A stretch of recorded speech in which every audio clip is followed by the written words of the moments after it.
I'm Andy Kaufman, host of the People and Projects podcast. Welcome to my video series entitled 20 Ways to Radically Improve Your Ability to Deliver Projects. You know, one of the primary reasons that projects struggle is denial of risk. Now check that out. I didn't say risk itself. It's denial of risk. And when we talk about risk and denial of risk, often what I work with in my project management classes is helping people understand the difference between being risk averse and denial of risk. So consider that for a second. What's the difference between being risk averse and denial of risk? Risk averse would say, this is a risk. Let's take a look at this. Is this something we're willing to take on? What would be some plans, some ways to deal with that? That's being risk averse.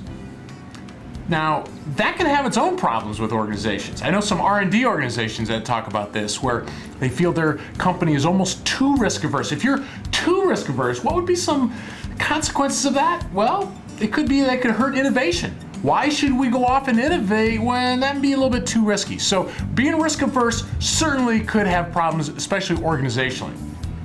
And yet that's a whole different thing from denial of risk. Denial of risk is risk? What risk? Let's just carry on. And that is the dangerous one on projects. I've heard some people say before in their teams that if they bring up a risk, well, they're gonna look like they're not a team player. You know what? If risk is a 4-letter word in your company, which is to say that you can't bring up risks, people are concerned that you can't talk about risks, that is deadly on projects. Now, later in this program, I'll share with you some ideas on how to deal with risks.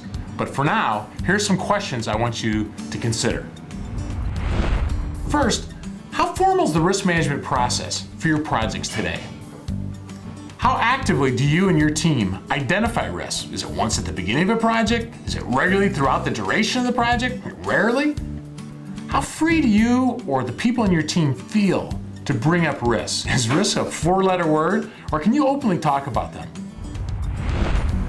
Denial of risk is deadly to projects.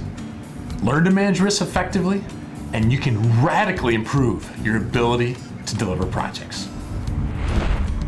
Hey, take a minute to visit us online at freeprojectmanagementvideos.com. You'll get exclusive access to our free video series entitled 20 Ways to Radically Improve Your Ability to Deliver Projects. We'll see you there.